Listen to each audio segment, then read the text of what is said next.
Hello friends, இது உங்கள் family channel. இந்த வீடியோவில் பரபரப்பாக போயிட்டுருக்க கார்த்திகை தீபம் சீரியலோட ஒரு சூப்பர் ப்ரோமோ தான் வந்திருக்கு.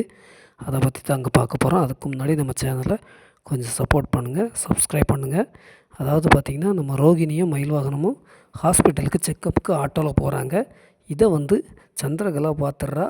அது மட்டும் இல்லாமல் இவங்க இப்போ எதுக்கு ஹாஸ்பிட்டல் போகிறாங்க, எங்கே ஆட்டோவில் போகிறாங்கன்னு சொல்லிட்டு பின்னாடியே ஃபாலோ பண்ணுறா. இன்னொரு ஆட்டோவில் அவங்க எங்கே போகிறாங்க அப்படின்னு பார்த்திங்கன்னா, நேராக ஹாஸ்பிட்டல் போகிறாங்க. ஹாஸ்பிட்டலுக்கு யாருக்கு பார்க்க வந்திருக்காங்க, சரி பார்ப்போம் அப்படின்னு சொல்லிட்டு சந்திரகலா வெயிட் பண்ணுறா.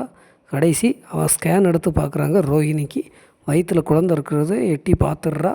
ஆஹா, இதுக்கு தான் ஹாஸ்பிட்டல் செக்கப் போகிறாங்களா, இவங்க குழந்த உண்டானதை வீட்டில் மறைச்சிருக்கா அப்படின்னு சொல்லிட்டு இதில் பெரிய பிரச்சனையை கிளப்பிடலாம்.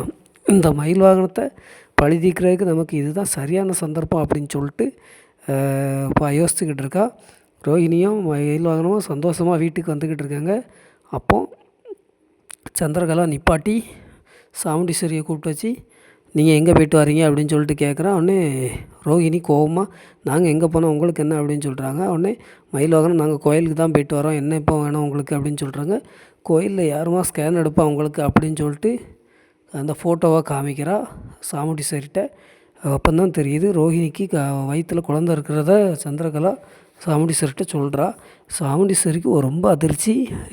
ராஜராஜனுக்கு இதை கேட்டு ரொம்ப சந்தோஷம். என்னென்னா, சாமுண்டீஸ்வரி இந்த வயிற்றில் வர்ற குழந்தையால தான் நம்ம குடும்பத்துக்கு 2 சேர போகுது அப்படின்னு சொல்லிட்டு ஏற்கனவே ஜோசியக்காரரை சொல்லியிருக்கிறத வச்சு சாமுண்டீஸ்வரிக்கு ஒரே அதிர்ச்சி. இதை நம்ம மறைச்சிட்டாளே அப்படின்னு சொல்லிட்டு அதுக்கப்புறம் பார்த்திங்கன்னா கோவமாகவே இருக்காங்க. என்ன முடிவு எடுக்க போகிறாங்கன்னு தெரில. சாமுண்டீஸ்வரி என்ன முடிவு எடுக்க போகிறாங்கங்கிறத நம்ம முழு எபிசோடை பார்த்து தெரிஞ்சுக்கலாம்.